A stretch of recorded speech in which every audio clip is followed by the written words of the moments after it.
కొద్ది కొద్ది రోజుల క్రితమే క్రిస్మస్ ఆచరించాం. క్రిస్మస్లో మనం సర్వసాధారణంగా యేసు ప్రభువారు ఎందుకు వచ్చారు, యేసు ప్రభువారు ఎలా వచ్చారు, ఈ విషయాలన్నీ కూడా మనం ధ్యానం చేస్తూ ఉంటాం. అయితే క్రిస్మస్లో కొంతమంది వ్యక్తుల గురించి మనం పెద్ద ఎక్కువగా పట్టించుకోం. ఆ వ్యక్తుల గురించి బైబిల్లో చాలా విపులంగా రాయటం జరిగింది. వారి నుంచి మనం నేర్చుకోగలిగేటువంటి పాఠాలు ఏంటి అనేది నేర్చుకుంటే బాగుంటుంది అనిపించింది. ఈ సమయంలో మనం మరియమ్మ నుంచి నేర్చుకోగలిగేటువంటి పాఠాలు, నేను తర్వాత ఇచ్చేటువంటి వర్తమానంలో యోసేపు నుంచి మనం నేర్చుకోగలిగేటువంటి పాఠాలు. కాబట్టి ఈ పూటకి నేను మరియమ్మ దగ్గర నుంచి నేర్చుకోగలిగేటువంటి పాఠం ఏంటి అనేది మనం తెలుసుకోవడానికి ప్రయత్నం చేద్దాం. అయితే మరియమ్మ గురించి రెండు విపరీతమైనటువంటి ఆలోచనలు ఉన్నాయి. కొంతమంది అయితే మరియమ్మను దేవుడిగా, ఒక దేవతగా కొలవటం అనేది జరుగుద్ది. ఆ విధంగా చేయాల్సినటువంటి పని ఉందా, ఆ విధంగా చెయ్యకూడదు అని అనటానికి బైబిల్లోంచి మరియమ్మ గారి నోట్లోంచే ఏమైనటువంటి విషయాలు మనకున్నాయా, అది మనం తెలుసుకుందాం. రెండో విపరీతమైన ఆలోచన ఏంటంటే, కొంతమంది అసలు మరియమ్మను పట్టించుకోకుండా ఉంటారు.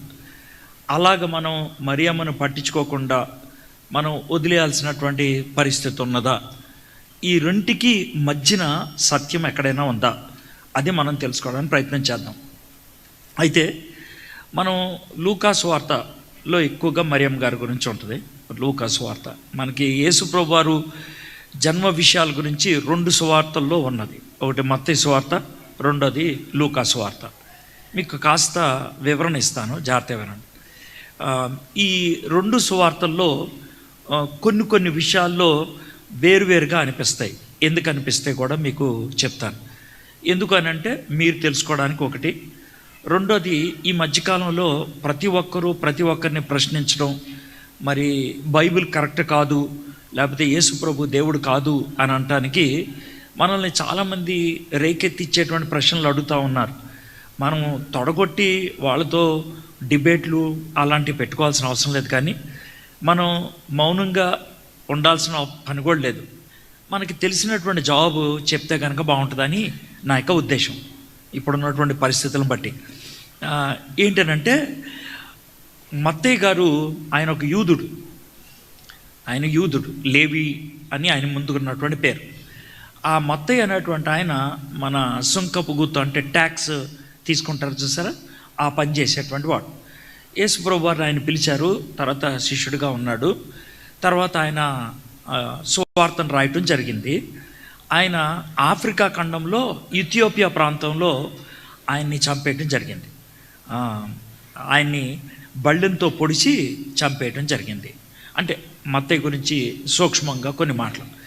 అయితే ఈ మత్తయి గారు రాసినటువంటి సువార్త యూదులకు రాశాడు. ఆయన యూదులు మెస్సయ్య వస్తాడు, మెస్సయ్య గురించి చాలా ప్రవచనాలు ఉన్నాయి అని వాళ్ళకి ఉన్నది. సో పాత నిబంధనలో యేసుప్రభు వారి గురించి 318 ప్రవచనాలు ఉన్నాయి. ఈ 318 ప్రవచనాల్లో 68 ప్రవచనాలు తీసుకొని ఆ 68 ప్రవచనాల్ని ఆయన ఎత్తి చూపిస్తూ ఆ ప్రవచనాల్ని నెరవేర్చుకుంటూ రక్షకుడిగా వచ్చినటువంటి ఈ యేసే మనం ఎదురు చూసేటువంటి మెస్సయ్య, ఈ యేసే మనం ఎదురు చూసేటువంటి క్రీస్తు అంటే పరలోకం నుంచి ప్రత్యేకంగా పంపించబడినటువంటి అభిషిక్తుడు, ఈయన అని రుజువు చేయడానికి 28 అధ్యాయాలు కలిగినటువంటి ఆ సువార్తను మనకు అందించాడు. వాళ్ళేమో రాజు వస్తాడు అని ఎదురు చూశారు కదా. అందుకనే మత్తయ్య గారు యేసు ప్రభు వారిని యూదులకు రాజుగా పరిచయం చేయడానికి ఇష్టపడ్డాడు. అందుకే మనకి మత్తయి సువార్తలో 2వ అధ్యాయంలో ఎవరు కనబడతారు? తూర్పు దేశపు జ్ఞానులు రాజు ఎక్కడ పుట్టాడు అని అడగటం జరుగుద్ది కదా. 28వ అధ్యాయంలోకి వచ్చేప్పటికి సర్వాధికారము నాకు ఇవ్వబడింది, మీరు సర్వలోకానికి వెళ్ళి సువార్తను బోధించండి. ఈ మొదటి అధ్యాయంలో ఆయన రాజుగా ప్రకటించబడటం, చివరి అధ్యాయంలో నాకు రాజ్యాధికారం ఇవ్వబడింది, నా రాజ్యం గురించి సర్వలోకానికి వెళ్ళి బోధించండి అని చెప్పారు కదా. దాంతో మనకేమవుద్దంటే మత్తయి సువార్త అంతా కూడా యేసు ప్రభుని యూదులకు రాజుగా పరిచయం చేయడం జరిగింది. ఆయన యూదులకు రాజుగా పరిచయం చేశారు కాబట్టి యూదులు నుంచి రావాల్సినటువంటి మెస్సయ్య అబ్రహాము వంశములో, దావీదు వంశంలో ఆయన వచ్చినవాడు అని రుజువు చేయడానికని మత్తయి సువార్త 1వ అధ్యాయంలో మనకి యేసుప్రభు యొక్క వంశావళి ఉంటుంది కదా, ఆ వంశావళి ఎవరు వంశావళి అంటే యోసేపు గారు వంశావళి. ఎవరు వంశావళి? యోసేపు గారు. కాబట్టి యోసేపు గారు వంశావళి ద్వారా యేసుప్రభు వారు అంటే దావీదు వంశంలోంచి వచ్చినటువంటి యోసేపు, ఆ యోసేపులోంచి వచ్చినటువంటి లేకపోతే ఈ లోకంలో తండ్రిగా వ్యవహరించినటువంటి యోసేపుని మనకు పరిచయం చేయటం జరిగింది. ఇది మత్తయి గారు చేసినటువంటి పని. మరి లూకా గారు యూదుడు కాదు, ఆయన అన్యుడు. లూకా గారు అన్యుడు. సర్వలోకానికి సువార్తను అందించడం, సర్వలోకానికి యేసు ప్రభుని రక్షకుడిగా పరిచయం చేయటం, అది ఆయనకున్నటువంటి గురి అన్నమాట. మరి సర్వలోకము యేసు ప్రభుని రక్షకుడిగా గుర్తించాలంటే ఎలాగా? కాబట్టి యేసు ప్రభు వారు ఎప్పుడు పుట్టారు అంటే కైసరు ఔగుస్తు కాలంలో. అందరికీ కైసరు ఔగుస్తు తెలుస్తాడు కదా, అందుకని కైసరు ఔగుస్తు కాలంలో ఆయన పుట్టాడు. ఆ విధంగా యేసు ప్రభుని సర్వలోకానికి రక్షకుడిగా పరిచయం చేయడానికి ప్రయత్నం చేశాడు లూకా భక్తుడు. లూకా సువార్త 3వ అధ్యాయంలో మనకి వంశావళి ఉంటుంది. మరి ఈ వంశావళి ఎవరిది అని అంటే జాగ్రత్త, ఈ వంశావళి మరియమ్మ గారి వంశావళి. మత్తయి సువార్తలో ఎవరి వంశావళి? యోసేపు గారి వంశావళి. ఈ వంశావళి లూకా సువార్తలో వంశావళి ఎవరిది? మరియమ్మ గారి. అయితే మరియమ్మ గారి వంశావళి, యోసేపు గారి వంశావళి ఒకదాకా అంటే పైనుంచి లెక్కేసుకుంటే ఒకటే ఉంటుంది, ఒక చోట మారిపోతుంది. ఎక్కడ? ఇద్దరు కూడా దావీదు వంశస్థులే, కానీ చివర్లో పేర్లు మారిపోయినాయి. ఎందుకు మారిపోయాయి? మీలో కొంచెం నిజంగా నేర్చుకోవాలనుకున్న వాళ్ళు ఈ పని చేస్తారు. నేను చెప్పింది కరెక్టా కాదో వెళ్ళి చూసుకుంటే వెళ్తారు. ఏమవుద్దనంటే, ఇప్పుడు మత్తయి గారి వంశావళి ఉందనుకోండి, దావీదుకి సొలొమోను యొక్క పిల్లలను అలా లెక్కేసుకుంటే కనుక యోసేపు వస్తాడు. అర్థమైందండి? అయితే మరియమ్మ గారి వంశావళి దగ్గరికి వెళ్ళేప్పటికీ తిరిగేసి ఉంటుంది అనుకోండి. ఆ వంశావళి ఎలా ఉంటుందనంటే, దావీదు తర్వాత సొలొమోను కనబడ్డాం. ఎవరు కనబడతాడంటే నాతాను కనబడతాడు. అంటే దావీదు గారికి 2 కొడుకులు. ఎవరెవరు? సొలొమోను, నాతాను. సొలొమోన్ గారి వంశావళిలో వచ్చినటువంటి ఆయనేమో యోసేపు, నాతాను గారి వంశావళిలో వచ్చిందేమో మరియమ్మ. మీకు అర్థమైంది కదండి? ఇద్దరికి కూడా మొత్తాత ఎవరు? దావీదే. ఇద్దరు కూడా ఎవరు వంశస్థులు? దావీదు వంశస్థులే. కానీ ఎక్కడ మారిపోయారు? తండ్రులు అంటే అన్నదమ్ముల పిల్లలు అన్నమాట. మీకు అర్థమైంది కదండి? కాబట్టి ఆ విధంగా వంశావళి మారిపోద్ది. ఎందుకంటే మారిపోయింది, అక్కడొక వంశావళి ఉంది, ఇక్కడొక వంశావళి ఉంది అంటే ఉంటుంది మరి వేరుగానే. మరియమ్మ వాళ్ళ నాన్న యోసేపు వాళ్ళ నాన్న కాదు. అర్థమైందా? మరి ఇద్దరు దావీదు వంశస్థులు ఎలా అయిపోయారు అంటే, వెనక్కి వెళ్తే ఇక్కడ తేలింది అది. అర్థమైందా? సొలొమోన్ గారి కొడుకేమో యోసేపు, నాతాన్ గారి కొడుకేమో మరియమ్మ. సొలొమోన్ గారు, నాతాన్ గారు ఎవరు కొడుకులు? దావీదు కొడుకులు. కాబట్టి ఇద్దరు కూడా దావీదు వంశస్థులు అంటారంటే దావీదు వంశస్థులే. కాబట్టి లూకా గారు అంతానేమో మరియమ్మ గారి గురించి రాసుకుంటూ వచ్చారు ఆయన. ఎందుకు? లోకములోకి లోకరక్షకుడు కన్య అయిన మరియ ద్వారా వచ్చాడు, అది ఆయన రాయాలనుకున్నటువంటి విషయం. అందుకనే మరియ గురించి అన్ని విషయాలన్నీ రాసుకుంటూ వచ్చాడు లూకా. కానీ ఈ మత్తయి గారేమో యేసుప్రభు వారు మెస్సయ్య, యూదులందరూ ఎదురు చూస్తున్నటువంటి లోకరక్షకుడు ఈయనే, కాబట్టి యూదుల రాజు ఈయనే అని ఆయన్ని ఎవరో పరిచయం చేయడానికని యోసేపు గారి యొక్క వంశావళంతా రాసుకుంటూ వచ్చిందేమో మన మత్తయి గారు. అర్థమైంది కదండి? ఇప్పుడు మనం లూకా సువార్తని ఎక్కువగా చూస్తాం. ఎందుకనంటే మనం మరియ నుంచి చాలా పాఠాలు మనం నేర్చుకుంటాం. తర్వాత వర్తమానంలో మత్తయి సువార్త చూస్తాం, అక్కడ మనం యోసేపు గారి గురించి చాలా పాఠాలు నేర్చుకుంటాం. వీళ్ళిద్దరి జీవితాన్ని నుంచి మనం నేర్చుకోవాల్సినటువంటి విషయాలు చాలా ఉన్నాయి. మొదటి అధ్యాయంలోకి మనం వద్దాం. లూకా సువార్త 1వ అధ్యాయంలోకి వద్దాం.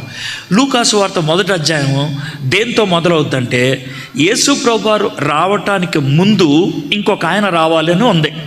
అది ఎవరు రాశారు? మలాకి గారు రాశారు. మలాకీ గారు చివరిలో ఏమని రాశారంటే, ఇదిగో నా నా నా యొక్క మెస్సియాకు ముందుగా ఒక దూతను పంపిస్తున్నాను అని రాశాడు. మలాకీ గారు రాసిన 400 సంవత్సరాలకి 400 సంవత్సరాలు నిశ్శబ్దంగా ఉంది. నిశ్శబ్దంగా అంటే 400 సంవత్సరాలు ప్రవచనాలు కొత్తగా ఏమి లేవు. 400 సంవత్సరాలు ప్రవక్తల ద్వారాగా ఇదిగో యెహోవా వాక్కు అని చెప్పినటువంటి మాటలు ఏమి లేవు. దాన్నే నిశ్శబ్ద కాలము అంటారు. ఇప్పుడు మనకి మలాకీ గ్రంథానికి మత్తయి సువార్తకి మధ్యన తెల్లకాయితం వస్తుంది కదా. ఈ తెల్లకాయితం ఎందుకు ఉంటుందంటే 400 సంవత్సరాల గ్యాప్ ఉందన్నమాట. ఈ 400 సంవత్సరాలు కూడా ఎదురు చూస్తూనే ఉన్నారు. అయితే అలాంటి టైంలో ముసలోడైనటువంటి జకరియకి, ముసలదైనటువంటి ఎలిజబెత్ అమ్మకి దేవుడు దర్శనం ద్వారా గబ్రియల్ దూతను పంపించి మాట్లాడాడు. జకరియా యాజకుడే, బాగా పేరు కలిగినటువంటి యాజకుడే, కానీ పెద్దోడు, వయసు మించినటువంటి ఆయన. బహుశా 60 ఏళ్ళు దగ్గర పడుంటే అదే ఆయన వయసు. తనకి డ్యూటీలు వేస్తారనమాట. ఆ డ్యూటీ ప్రకారము యాజక ధర్మం చేయడానికి లోనికి వెళ్ళినప్పుడు అక్కడ దేవదూత కనబడి నీకు కొడుకు పుడతాడంటే అనుమానించాడు. అంటే ఇది ఎట్లా నమ్మాలి అని అనుమానిస్తే దేవదూతకి కోపం వచ్చి, ఇక నీకు బిడ్డ పుట్టేదాకా నీకు నోరు ఇంకా పనిచేయదని చెప్పడం జరిగింది. ఇదంతా మీకు తెలిసిందే. ఇది జరిగిన 6 నెలలకి, అర్థమైందండి, ఇది జరిగిన 6 నెలలకి అదే గబ్రియల్ దూత ఎవరి దగ్గరకు వచ్చారు? మరియమ్మ గారి దగ్గరకు వచ్చారు. ఆ సన్నివేశాన్ని మనం చూద్దాం. 6వ నెలలో గబ్రియేలును దేవదూత గలిలీలోని 26వ వచనం చదువుతాను. నజరేతను ఊరిలో దావీదు వంశస్థుడైన యోసేపును ఒక పురుషునికి ప్రదానము చేయబడిన కన్యక యొద్దకు దేవుని చేత పంపబడిన ఆ కన్యక మరియా. ఇక్కడ మనం మొట్టమొదటిగా మనం నేర్చుకునేది ఏంటంటే, ఇక్కడ మీకు చిన్న బ్యాక్గ్రౌండ్ చెప్పాలి. సాంస్కృతికమైనటువంటి బ్యాక్గ్రౌండ్ ఏంటంటే, మనందరికీ పెళ్ళిళ్ళు జరుగుతూ ఉంటాయి కదా. పెళ్ళిళ్ళలో మనకు 3 స్థాయిలు ఉంటాయి. మొదటిది ఏంటంటే నిశ్చితార్థం, రెండోది ఏంటంటే ప్రధానం, మూడోది ఏంటంటే వివాహం. ఇది మనందరికి ఉండేది. అయితే యూదా ప్రాంతంలో ఈ 3 ఉన్నప్పుడు కూడా మనకి జరిగినట్లు జరగవు. మనకున్నటువంటి ప్రాధాన్యతలు దానికి ఉండవు, వేరుగా ఉంటాయి. అదేంటి చెప్తాను. మనకి నిశ్చితార్థం ఎప్పుడు జరుగుద్దంటే, అబ్బాయికి కానీ అమ్మాయికి కానీ పెళ్ళిడు వచ్చిన తర్వాత, అంటే 18 ఏళ్ళు అమ్మాయికి కనీసం నిండాలి, అబ్బాయికి కనీసం 21 ఏళ్ళు నిండాలి. అప్పుడు పెళ్ళి ఎవరితో చేయాలని నిశ్చితార్థాలు చేసుకోవడం అనేది జరుగుద్ది. ఇది మనకి జరిగే పద్ధతి, అర్థమైందా? కానీ యూదులకి నిశ్చితార్థం సర్వసాధారణంగా 6-7 సంవత్సరాలప్పుడు అయిపోద్ది. మీకు జాగ్రత్త విన్నారు కదా, నిశ్చితార్థం 6-7 సంవత్సరాలకి అయిపోద్ది. చిన్న వయసులోనే అయిపోద్ది నిశ్చితార్థం. ఇది మొదటి. అయితే రెండోది ప్రధానం వెంటనే అవదు. ప్రధానం ఎప్పుడు అవుద్దంటే, అమ్మాయి పుష్పవతి అయిన తర్వాత కనీసం 1 సంవత్సరం అవుతారు. సర్వసాధారణంగా అమ్మాయిలు 11, 12, 13 ఆ వయసులో పుష్పవతి అవుతారు. అది జరిగిన 1 సంవత్సరం ఆగి అప్పుడు రెండో పని చేస్తారు. ఏంటది? ప్రధానం. అయితే దీనికి ఇంకో చిన్న లింక్ ఉంది. ఏంటనంటే, అబ్బాయిలు బడికి వెళ్తారు, చాలామంది బడికి వెళ్తారు కదా. బడికి వెళ్ళినప్పుడు 12వ ఏట వాళ్ళు హై స్కూల్లో చేరతారు. హై స్కూల్లో 12వ ఏట చేరతారు కాబట్టి 5 ఏళ్ళు హై స్కూల్లో ఉంటారు. అంటే అబ్బాయికి 17 ఏళ్ళు వచ్చేదాకా పెళ్లి చేయరు. కాబట్టి అబ్బాయికి 17 ఏళ్ళు రావాలి, అమ్మాయి పుష్పవతి అయి 1 సంవత్సరం ఆగాలి. అప్పుడు వాళ్ళకి రెండో పని చేస్తారు, ప్రధానం. ఇప్పుడు జాగ్రత్తనండి. దీన్ని బట్టి అర్థం చేసుకున్నట్లయితే, ఇప్పుడు గబ్రియేలు దూత వచ్చి మరియమ్మ గారితో మాట్లాడారు కదా, నజరేతులో ఉన్నటువంటి మరియమ్మ గారితో మాట్లాడినప్పుడు మన ఊహల్లో ఎక్కువ అంచనా వేస్తే మరియమ్మ గారి వయసు 15 లేదా 16 ఏళ్ళు. మరియమ్మ గారి వయసు ఎంత? ఇప్పుడు మనం ఏ వయసు అమ్మాయి గురించి చదవబోతున్నాం అంటే, 15 ఏళ్ళు 16 ఏళ్ళ అమ్మాయి ఏ క్లాసులో ఉంటుంది? 10వ క్లాస్. మనం 10వ క్లాస్ అమ్మాయి గురించి నేర్చుకుంటున్నాం ఇప్పుడు. అర్థమైందా? మీరు అంటే మనం అంతా కూడా సరదాగా చెప్పాలంటే అడ్డగాడుదలాగా పెరిగాం. కానీ ఆ అమ్మాయి 15 ఏళ్ళు 16 ఏళ్ళ అమ్మాయి, చిన్న అమ్మాయి గురించి మనం వింటున్నాం. ఆ అమ్మాయి జీవితంలో జరిగినటువంటి విషయం, ఆమె తీసుకున్నటువంటి నిర్ణయం, ఆమె దేవునికి సమర్పించుకున్నది ఏ వయసులో? 15-16 ఏళ్ల వయసు. ఆ విషయం గుర్తుపెట్టుకోండి. ఆ 15-16 ఏళ్ల వయసు అమ్మాయిని మనం లూకాసు వార్త 1వ అధ్యాయం 2వ అధ్యాయంలో చూస్తున్నాం. ఆ 2 అధ్యాయాల్లో ఆ వయసు అమ్మాయి ఏం పనులు చేసింది, ఆ వయసు అమ్మాయి దేవునితో ఎలాంటి సంబంధం కలిగి ఉన్నది, ఆ వయసు అమ్మాయి ఎలాంటి భక్తి కలిగి ఉన్నది, అది ఇప్పుడు మనం నేర్చుకోబోతున్నటువంటి విషయం. అయితే మరి యోసేపు వయసు ఎంత ఉంటుందంటే ఎక్కువలో ఎక్కువ 19 ఏళ్ళు, ఎక్కువలో ఎక్కువ, చాలా ఎక్కువ ఆలోచిస్తే 20 ఏళ్ళు, అంతకంటే ఎక్కువ పెంచడానికి లేదు. తక్కువలో తక్కువ చూస్తే 17 ఏళ్ళు. చాలామంది 18 ఏళ్ళు కానీ 19 ఏళ్ళు కానీ అంటారు. అంటే యోసేపు గారు ఇంటర్మీడియట్ అబ్బాయి. తర్వాత వర్తమానంలో చూసేది ఇంటర్మీడియట్ అబ్బాయి తీసుకున్నటువంటి నిర్ణయాలు, ఇంటర్మీడియట్ అబ్బాయికి వచ్చినటువంటి కష్టాలు, దాన్ని ఆయన ఎదుర్కోవడానికి దేవుని మీద ఏ విధంగా ఆనుకున్నాడు, దేవుడు ఆయన్ని ఏ విధంగా నడిపించాడు, దేవుణ్ణి ఎంతగా ఆయన నమ్మాడు, అది యోసేపు గారి జీవితాన్ని నుంచి మనం నేర్చుకుంటాం. ఒకవేళ మీరు 2వ వర్తమానంకి రాకపోయినా మీరు ఒకవేళ ఈ యొక్క నేపథ్యంలో మీరు చదువుకుంటూ వెళ్తే కనుక చాలా విషయాలు మీరు నేర్చుకోవడానికి అవుతాయి. ఇప్పుడు మీకు మరియమ్మ గారి గురించి, యోసేపు గారి గురించి తెలిసింది. వాళ్ళిద్దరికీ ప్రదానం చేసేటప్పుడు జాగ్రత్త వినండి. మనకి ఇలా అనరు, కానీ యూదులకి ఏమంటారంటే ఈ రోజు నుంచి మీ ఇద్దరు భార్యాభర్తలు. వాళ్ళిద్దరిని ఏమంటారంటే ఈ రోజు నుంచి మీ ఇద్దరు భార్యాభర్తలు. ఏమంటే మనకైతే అలా అవ్వదు కదంటే అవ్వదు. మనకి భార్యాభర్తలు ఎప్పుడవుతారు? పెళ్ళైనప్పుడే. పాస్టర్ గారు పెళ్ళైన తర్వాత దేవుడు నాకు ఇచ్చినటువంటి ఆధిక్యతను బట్టి, అధికారం, ప్రభుత్వం నాకు ఇచ్చినటువంటి అధికారాన్ని బట్టి వీళ్ళిద్దరినీ భార్యాభర్తలని నేను చెప్తున్నాను అని ఆయన అంటారు కదా. అప్పుడు దాకా వాళ్ళిద్దరు భార్యాభర్తలు కాదు. కానీ యూదుల ఆచారంలో ప్రదానము చేసిన దినాన్న వాళ్ళిద్దరినీ భార్యాభర్తలు అంటారు. కానీ వాళ్ళకి ఒక ఆజ్ఞిస్తారు. ఏమనంటే తెలుసా, మీరిద్దరూ భార్యాభర్తలే, కానీ 1 సంవత్సరం దాకా మీకు పెళ్లి చేయం, సంవత్సరం తర్వాత వివాహం చేస్తాం. ఆ వివాహం అయ్యేటంత వరకు కూడా మీరిద్దరూ కూడా శారీరకంగా కలవకూడదు, మీరిద్దరూ శారీరకంగా దగ్గర అవ్వకూడదు. మీరు దగ్గరైనట్లు కనుక మాకు తెలిస్తే, మీరు ఇద్దరు గట్టిగా కౌగిలించుకున్నట్లు ఎవరైనా ఇద్దరు సాక్ష్యం చెప్తే మిమ్మల్ని ఊరు బయటికి తీసుకెళ్ళి రాళ్లతో కొట్టి చంపేస్తాం.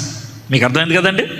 కాబట్టి ఇద్దరు సాక్ష్యం చెప్తే చాలు, ఏమండి వీళ్ళిద్దరూ చాలా చనువుగా ఉంటున్నారు, దగ్గరగా ఉంటున్నారు అని పంచాయతీలో రచ్చబండ దగ్గర చెప్తే వాళ్ళిద్దరిని ఊరు బయటికి తీసుకెళ్ళి రాళ్లతో కొట్టి చంపేస్తాం.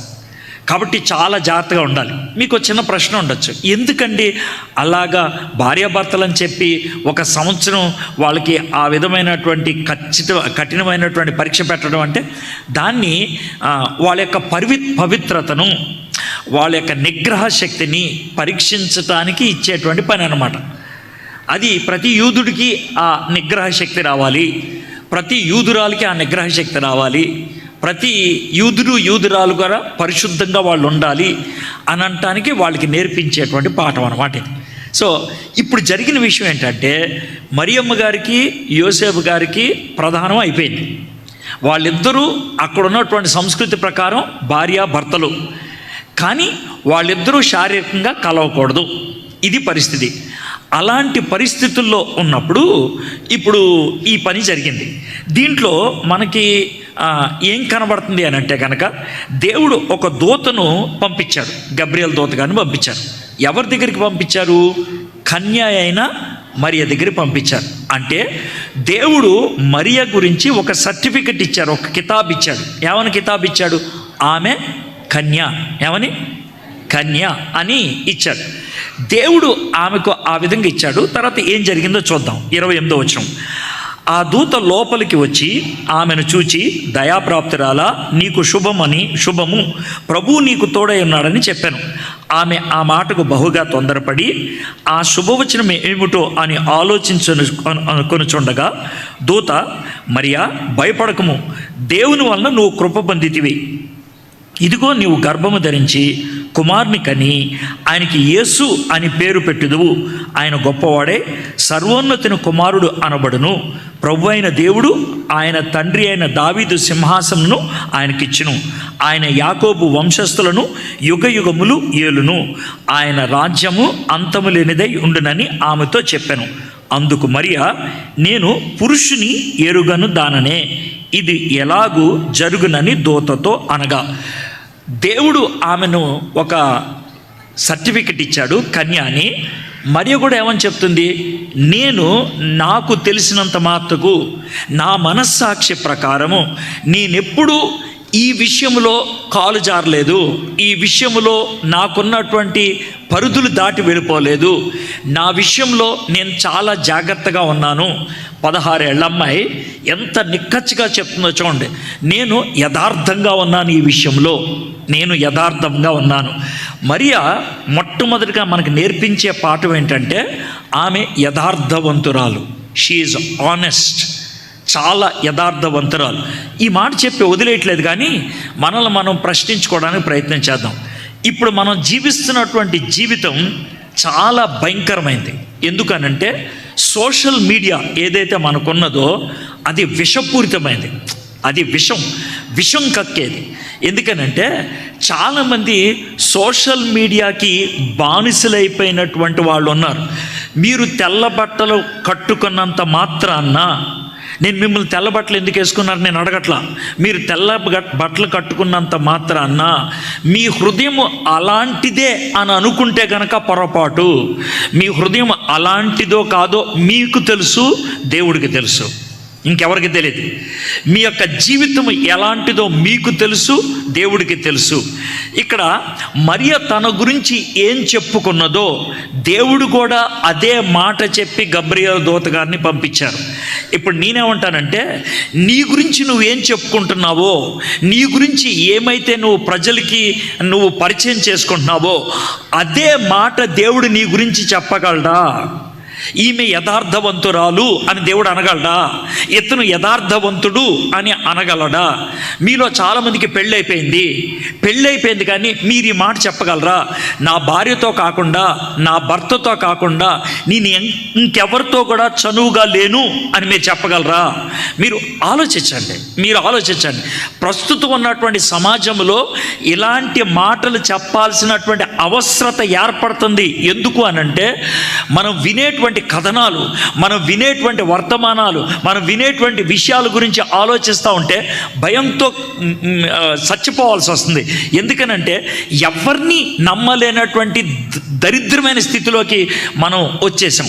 అలాంటి పరిస్థితుల్లో నేను ఇప్పుడు మిమ్మల్ని అడుగుతున్నటువంటి ప్రశ్న, మీరు పెళ్ళి కాని వాళ్ళైతే కనుక, నేను కన్యను, నేను మగ వ్యక్తిగా నేను ఇంకొక స్త్రీ వైపు ఆ విధమైనటువంటి చెడ్డ ఉద్దేశం కలిగినటువంటి వ్యక్తిని కాదు, ఆ విధంగా ఎవరితో కూడా నేను చనువుగా లేను అనే మాట మనం గుండె మీద వేసుకోగలిగితే కనుక అట్లీస్ట్ ఈ విషయంలో ఓకే, మనం జాగ్రత్తగా ఉన్నాం అని చెప్పగలుగుతాం.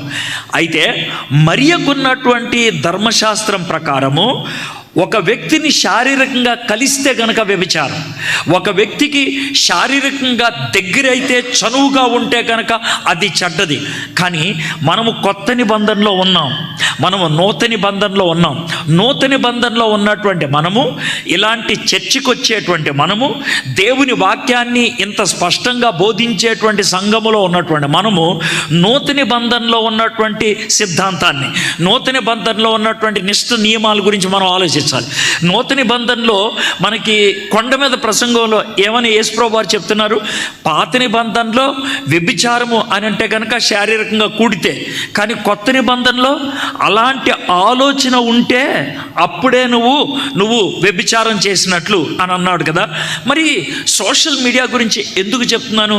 చాలామంది సోషల్ మీడియాలో ఈ అశ్లీల చిత్రాలకు బానిసలైపోవటం, షార్ట్స్ అని వస్తూ ఉంటే దాన్ని చూస్తూ దాని ద్వారా ఒక విధమైనటువంటి తృప్తిని పొందడానికి ప్రయత్నం చేయటం, ఒక షార్ట్ చూసి ఆగిపోవటం అనేది మనకి చేత కాదు. అలా చూసుకుంటూ వెళ్ళిపోవటం, గంటలు సమయం వెచ్చించటం, ఈ విధమైనటువంటి వ్యవహారం ఒకవేళ ఉన్నట్లయితే మనం మరియలాగా నేను యథార్థవంతురాలను అని మనం చెప్పుకోగలుగుతామా? మనం చెప్పుకోలేము. మరియా 15-16 ఏళ్ళు అమ్మాయి అయినప్పుడు కూడా ఆమె చాలా స్పష్టంగా స్పష్టంగా ఏమని చెప్తుందంటే, నేను పురుషుణ్ణి ఎరుగని దానను. ఆ పదం చూడండి ఎంత ఖచ్చితమైనటువంటి మాట ఉపయోగించిందో. నాకు పురుషుడితో వ్యవహారాలు లేవు, నాకు పురుషుడికి దగ్గరైనటువంటి పరిస్థితులు నాకు లేవు, అలాంటి చనువుగా ఉండటం అనేది లేదు. ఇది నా గురించి నేను చెప్పగలిగేటువంటి మాట. ఎంత స్పష్టంగా చెప్పగలిగిందో. పైగా ఆ జవాబు ఎవరితో చెప్తుంది?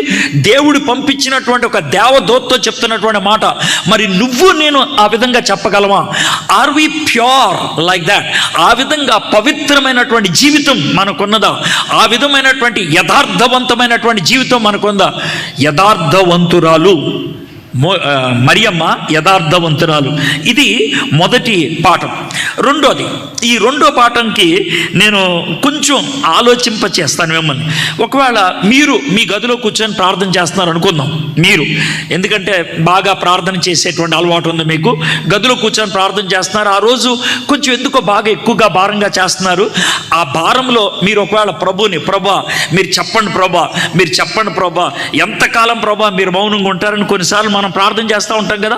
అలా కళ్ళు మూసుకొని ప్రార్థన చేస్తూ ఉండి చెప్పు ప్రభా, చెప్పు ప్రభా అంటే ఒకవేళ మీరు ఒక స్వరం విన్నారనుకో, ఏంటమ్మా, లేకపోతే ఏంటి బాబు అని మీరు విన్నారనుకోండి, స్వరం విన్నారనుకోండి, మీరు గదిలో మీరు ఒక్కళ్ళే ఉన్నారు, తలుపులు వేసుకొని ప్రార్థన చేస్తున్నారు. ఆ స్వరం వింటే మీరు ఏం చేస్తారు చెప్పండి నాకు? మీరేం చేస్తారు చెప్పండి? అబద్ధం ఆడకుండా చెప్పండి. భయపడతారు. తర్వాత ఏం చేస్తారు? అబద్ధం ఆడకుండా చెప్పండి. అరుస్తారు, బయటకు వచ్చేస్తారు, కళ్ళు తెరిచి బయటకు వచ్చేస్తారు. ఎందుకని? ఇప్పుడు చూడండి, మరియమ్మ గారు నిద్రపోట్ల, మరియమ్మ గారికి వచ్చింది దర్శనం. మరియమ్మ గారు పని చేసుకుంటున్నారు. ఆవిడ నీళ్లు మోసుకొస్తుందో, ఇల్లు కడుగుతుందో, లేకపోతే వంట ఏమైనా చేస్తుందో మనకు తెలియదు. అయితే మీరు జాగ్రత్తగా ఉన్నట్లయితే 6వ నెలలో గబ్రియేలు అనే దేవదూత గలిలయలోని నజరేతు ఊరిలో దావీదు వంశస్థుడైన యోసేపు అనే ఒక పురుషునికి ప్రదానం చేయబడిన కన్యక యొద్దకు దేవుని చేత పంపబడిన ఆ కన్యక పేరు మరియా. చూడండి 28వ వచనం చూడండి. ఆ దూత తర్వాత ఉన్నదేంటి? లోపలికి వచ్చి ఆమెను చూచి. అంటే మరియమ్మ గారు పని చేసుకుంటా ఉంటే లోపలికి వచ్చి, అంటే ఏం దాటి వచ్చాడు అన్నవాడు దేవదూత? గుమ్మం దాటి వచ్చాడు. అంటే గుమ్మం తలుపు తీసుకొని లోనికి వచ్చి ఉంటాడు. అర్థమైందా? లోనికి వచ్చి మరియమ్మ గారితో, ఏమండి మరియమ్మ గారు మాటతో మొదలు పెట్టారు. 16 ఏళ్ళ అమ్మాయి. ఒక ఆయన ఎవరో వచ్చాడు, పరాయన వచ్చి మాట్లాడాడు. మీరే కనుక అక్కడ ఉంటే ఏం చేస్తారు చెప్పండి? గట్టి గట్టిగా అరిసి ఎవరో వచ్చారని పారిపోతారు. కానీ మరియమ్మ అలా పారిపోయినట్లు ఉన్నదా? లేదు. ఆమె చాలా ధైర్యంగా మాట్లాడుతుంది. అవునా కదా? మొదటిది ఆమె యథార్థవంతురాలు, రెండోది చాలా ధైర్యవంతురాలు. 16 ఏళ్ళ అమ్మాయి. ఆ విషయం గుర్తుపెట్టుకోండి. ఆమె చాలా ముసలిదేం కాదు, పెద్దదేం కాదు. 16 ఏళ్ళ అమ్మాయి ఎంత ధైర్యంగా మాట్లాడుతుందంటే, అలాగా ఆ దేవదూత మాట్లాడిన తర్వాత, దయాప్రాప్తురాలా నీకు శుభము, ప్రభువు నీకు తోడై ఉన్నాడని చెప్పాను. ఆమె ఆ మాటకు బహుగా తొందరపాటు ఉంది. మొండిదేం కాదు, పిచ్చిదేం కాదు. ఆమెలో కాస్త భయం ఉంది, కానీ పారిపోయే భయం కాదు. అది వెర్రి కేకలు పెట్టే భయం కాదు, గావు కేకలు పెట్టేటువంటి భయం కాదు. కాస్త భయం ఉన్నది. ఈ భయం ఈ అబ్బాయిని చూసి కాదు ఆవిడకి వచ్చింది. అంటే దేవదూత అనే మాట నేను ఎందుకు ఉపయోగించలేదంటే, ఓ మనిషిలాగా వచ్చాడు ఆయన. ఎందుకంటే తలుపు తీసుకొని వచ్చినట్లు మనకు ఉంది. అర్థమైంది? మనిషిలాగా వచ్చాడు, వచ్చి మాట్లాడుతూ ఉన్నాడు. అయితే మాట్లాడుతూ ఉన్నప్పుడు పరాయోడు కదా అని భయపడి వెళ్ళిపోలేదు, పారిపోలేదు, గావు కాకపోలేదు. ఈ శుభవచనం ఏమిటో అని చూడగా దూత, మరియా భయపడకము, దేవుని వలన నీవు కృప పొందితివి. ఇదిగో నీవు గర్భము ధరించి కుమారుని కని ఆయనకి యేసు అని పేరు పెట్టుదువు. ఆయన గొప్పవాడై సర్వోన్నతిన కుమారుడు అనబడును. ప్రభు అయిన దేవుడు ఆయన తండ్రి అయిన దావీదు సింహాసనమును ఆయనకి ఇచ్చును. ఆయన యాకోబు వంశస్థులను యుగ యుగములు ఏలును. ఆయన రాజ్యం అంతము లేనిదై ఉండునని ఆమెతో చెప్పెను. అందుకు మరియా, నేను పురుషుని ఎరిగిన దాన్నే, ఇది ఎలాగ జరుగునని దూతతో అనగా. ఇదంతా విన్న తర్వాత ఆమె అడిగినటువంటి ఆ చిన్న ప్రశ్న ఉన్నది చూసారా? మీరు కాస్త జాగ్రత్తగా ఆలోచిస్తే మరియా ఎంత గొప్పదో మనకు అర్థమైపోతుంది. ఏంటండి దీంట్లో గొప్పతనం అని అంటే, ఇక్కడ గబ్రియల్ దూత గారు వచ్చి ఏమన్నారంటే, అమ్మ, ఈయన దావీదు వంశములోంచి వచ్చేటువంటి వాడు, ఈయన లోకం అంతటికి రక్షకుడు. ఈ విషయాలు ఈ 2 వచనాల్లో గబ్రియల్ దూత గారు మరియమ్మ గారు చెప్పారు. ఆ మాటలు వినంగానే ఆ మాటలకి దావీదు గారు ఎవరు అని అడగల, రాజు అవటం ఏంటి అని అడగల, అవేమిదేం అడగలేదు. ఆయన యుగములకు ఏళ్తాడంటే అది ఎవరు అని అడగల. ఆమె అడిగింది ఏంటనంటే, మరి నేను పురుషుణ్ణి ఎరగను దాన్ని కదా, ఇది ఎలా సాధ్యం? ఇప్పుడు మీరు నా గర్భం ద్వారా ఆ బాబు ఎవరు వస్తారంటున్నారు, అయితే ఇది నా వల్ల ఎలా సాధ్యమవుతుంది? దీన్ని బట్టి మనం నేర్చుకోవాల్సినటువంటి మూడో ప్రాముఖ్యమైన పాఠం ఏంటంటే, మొదటిది యథార్థవంతురాలు, రెండోది ధైర్యవంతురాలు, మూడోది వాక్యములో బాగా జీవిస్తున్నటువంటి వ్యక్తి. ఎవరు? మరియ గారు. దేంట్లో? వాక్యములో బాగా జీవిస్తున్నటువంటి వ్యక్తి. 16 ఏళ్ల అమ్మాయి అయిపోయినప్పుడు కూడా ఆమెకు వాక్యం ఎంత బాగా తెలుసంటే, గబ్రియల్ దూత గారు వచ్చి చెప్పిందల్లా ఏంటంటే పాత నిబంధనలో ఉన్నటువంటి కొన్ని వచనాలు. ఆ వచనాలు ఎత్తి చూపించంగానే మరియమ్మకు ఒక విషయం అర్థమైపోయింది. మేము ఎదురు చూస్తున్నటువంటి మెస్సయ్య ఈయనే, మేము ఎదురు చూస్తున్నటువంటి రక్షకుడు ఈయనే. ఆ రక్షకుడు గురించి గబ్రియల్ గారు చెప్తున్నారు ఇప్పుడు. కాబట్టి ఆ రక్షకుడు రావాలని ఉంది, కరెక్టే, నాకేమో దాంట్లో అనుమానం లేదు. అయితే ఇది నా వల్ల ఎలా అవుతుంది అని ఎందుకు అడుగుతున్నాను అని అంటే కనుక, సమాజం ఒప్పుకోదు కదా. ఇప్పుడు నేను నిండు చూలాలుగా రోడ్డు మీదకి వెళ్ళాను అనుకోండి, ఏమా నీకు ప్రధానమైంది పెళ్ళి అవ్వలేదు కదా, నీకు గర్భం ఎలా వచ్చిందని నన్ను రోడ్డు మీదకి ఈడ్చుకెళ్ళి నన్ను రాళ్ళతో కొట్టి చంపేస్తారు కదా, అది ఆవిడకున్నటువంటి అనుమానం. అంతేకాని ఇది దేవుడికి ఎలా సాధ్యం అనేది కాదు, ఇది నా వలన ఎలా సాధ్యమవుతుంది, ఇది ఆవిడ అడిగిన మాట. అయితే ఇప్పుడు మరియమ్మ గారికిను జకరియా గారికి ఉన్నటువంటి ఒక పోలిక కనుక చూస్తే, జకరియా గారి వయసు ఏమో 60 ఏళ్ళు ఉంటాయి, అర్థమైందంటే. మరియమ్మ గారి వయసు ఏమో 16 ఏళ్ళు ఉంటాయి. ఆల్మోస్ట్ మనవరాలు లాంటిది అని అనుకోవాలి, లేదనంటే చిన్న కూతురు అని అనుకోవాలి. ఇది పరిస్థితి. అయితే 60 ఏళ్ళు ఆయన యాజకుడు, 16 ఏళ్ళు ఆమె మామూలు పని, ఆమె చిన్న పనులు చేసుకునేటువంటి ఆమె.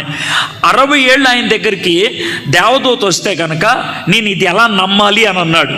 కానీ ఈవిడి ఇది ఎలా నమ్మాలని అంటలా, ఇది ఎలా జరుగుద్ది అని ఉంటుంది.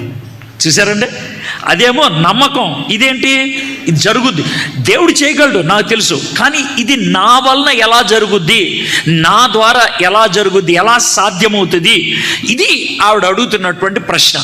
దీంతో మనకేమవుతుందంటే, మరియ గారు చాలా దేవుని వాక్యములో ఆమె చొచ్చుకుపోయినటువంటి జీవితం. మనం లూకాసు వార్త మొదటి 2 అధ్యాయాలు ఇంకా చదువుకుంటూ వెళ్తున్నప్పుడు చాలా చోట్ల దేవుని వాక్యములో ఎలాగా ఆమె ఇమిడిపోయింది, దేవుడి వాక్యాన్ని ఎంత బాగా పఠించింది, చాలా విషయాలు నేర్చుకుంటాం. మనం కథలాగా చదువుకుంటూ వెళ్తున్నాం కాబట్టి అలాగే వెళ్దాం. కాకపోతే ఇప్పుడు 3 పాయింట్లు నేర్చుకున్నాం. ఒకటేంటి? యథార్థవంతురాలు, రెండోది ధైర్యవంతురాలు, మూడోది వాక్యానుసారంగా జీవించేటువంటి వ్యక్తి. ఓకే, తర్వాత ఏం జరిగిందో చూద్దాం.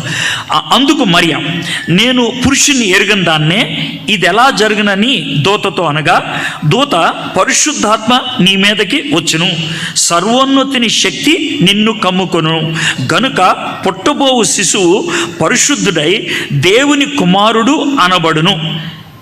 కేవలం గబ్రియల్ దూత గారు చెప్పినటువంటి మాట ఇది. 2000 సంవత్సరాల తర్వాత ఇంత పెద్ద పెద్ద సంఘాలు కట్టుకొని, మైకులు పెట్టుకొని, వాక్యం బాగా బోధించేటువంటి ప్రసంగీకులు ఉన్నటువంటి కాలంలో మనం త్రిత్వాన్ని నమ్మటం అనేది ఎంత కష్టం ఆలోచించండి.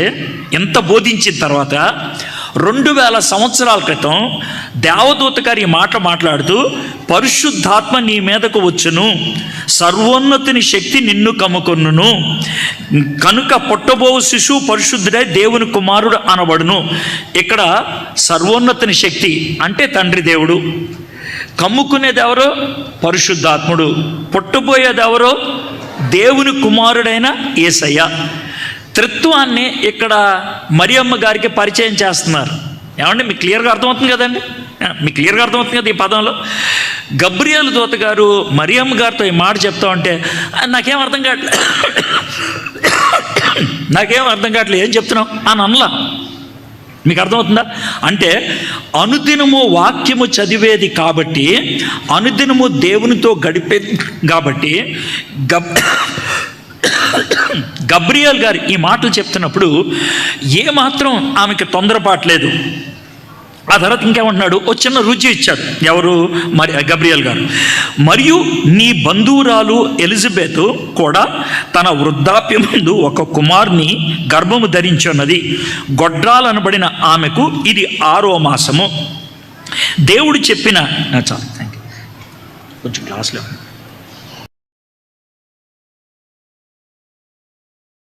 వచ్చిన చాలా ప్రాముఖ్యమైనది. దేవుడు చెప్పిన ఏ మాట అయినను నిరర్ధకము కానేరదని ఆమెతో చెప్పాను. నేను అనుకుంటాను మరియమ్మ గారు ఆ మాటని గట్టిగా పట్టేసుకొని ఉన్నట్టుది. ఏ మాట? దేవుడు చెప్పినటువంటి ఏ మాట అయినా నిరర్ధము కాదు. అంటే దేవుడు ఒక ప్రణాళిక పెట్టుకుంటే, దేవుడు ఒకటి చెయ్యాలి అనుకుంటే, మనము వద్దు అంటే తప్పించి దేవుడు మన జీవితంలో దాన్ని ఖచ్చితంగా సాధ్యపరుస్తారు. ఇది మరియమ్మ గారు నేర్చుకున్నటువంటి మొదటి పాఠం. ఇది ఇక్కడ గబ్రియల్ గారు ఏమని చెప్తున్నారంటే, అమ్మ ఇది దేవుడు నిర్ణయించింది, ఇది దేవుడు ఆలోచించింది, ఇది దేవుడి దగ్గర నుంచి వచ్చింది. దేవుడి దగ్గర నుంచి వచ్చింది ఎప్పటికీ కూడా నిరర్ధకము కాదు. కాబట్టి నువ్వు ఓకే అంటావా అన్నట్లు చెప్తే, ఇప్పుడు 38వ వచనం, అందుకు మరియా. నాకు ఆ మాట చాలా చక్కగా నచ్చుద్దండి. మనం బైబిల్ నెమ్మదిగా చదువుకుంటే కానీ ఎంత బాగుంటుంది. అందుకు మరియా. దానికి ముందున్నటువంటి వచనం ఏంటంటే, దేవుడు చెప్పిన ఏ మాట అయినను నిరర్ధకము కానేరదని ఆమెతో చెప్పాను. అందుకు మరియా, ఇదిగో ప్రభు దాసురాలను, నీ మాట చొప్పున నాకు జరుగును గాక అనెను. ఇప్పుడు ఎప్పుడైతే దేవదూత ఇది దేవుని కార్యమమ్మా, దేవుడు నిన్ను ఏర్పరచుకున్నాడు అనంటే, మరియ వెంటనే ఆ మాటకు, దేవుడిచ్చినటువంటి ఆ వాగ్దానానికి ఆమె ఏం చేసింది? తల ఒగ్గింది, విశ్వసించింది. 16 ఏళ్ల అమ్మాయి, మామూలు విషయం కాదు అది. నువ్వు కన్యవి, ఇప్పుడు కనుక నీ గర్భం వస్తే సమాజం వాళ్ళు రాళ్ళతో కొట్టి చంపుతారు. అయినప్పటికి కూడా ఆవిడేం చేసింది? ఓకే అనేసింది. అయితే జాగ్రత్త వినండి. అప్పుడు ఓకే అంటాం ఎలాంటిదో మీకు 2 ఉదాహరణలు చెప్తాను. ఈ 2 ఉదాహరణలు మీకు ఒకటి కాకపోతే ఒకటైనా అర్థమవుతుంది. ఒకటి ఏంటంటే, మీ ఇంట్లో మీ నాన్నగారు కానీ, మీ తాతగారు కానీ, మీ అమ్మగారు కానీ, మీ అమ్మమ్మ గారు కానీ ఎవరో చాలా సీరియస్ పొజిషన్లో ఉన్నారు అనుకుందాం. మీరు హాస్పిటల్కి తీసుకెళ్ళారు. హాస్పిటల్ తీసుకెళ్తే డాక్టర్ గారు ఏమంటారంటే, ఏమండి ఈమెకు ఓపెన్ హార్ట్ సర్జరీ చేయాలి. అర్థమైందా? మనం అంటే ఏంటండి అంటే, ఇక్కడ కోస్తాం, గుండెకాయను బయట తీస్తాం, దాన్ని కొంచెం శుభ్రం చేస్తాం, తర్వాత పెడతాం, ఇది ఓపెన్ హార్ట్ సర్జరీ అని అంటారు. అయితే ఇప్పుడు ఏంటండి అంటే, ఏమి లేదు, మీరు ఓ కాగితం మీద సంతకం పెట్టాలి. ఏంటండి ఈ కాగితం మీద సంతకానికి అర్థం ఏంటండి అంటే, ఏం లేదండి, మేము డాక్టర్లము కానీ మేము మనుషులమే, మేము ఈ విధంగా ఆపరేషన్ చేసేటువంటి ప్రక్రియలో ఒకవేళ ఏ కారణం చేతైనా మీరు తీసుకొచ్చినటువంటి మీ నాన్నగారు కానీ, మీ అమ్మమ్మ గారు కానీ ఎవరైనా చచ్చిపోతే దానికి మేము బాధ్యులం కాదు. అర్థమైంది కదండి? మీకు అర్థమైంది కదండి?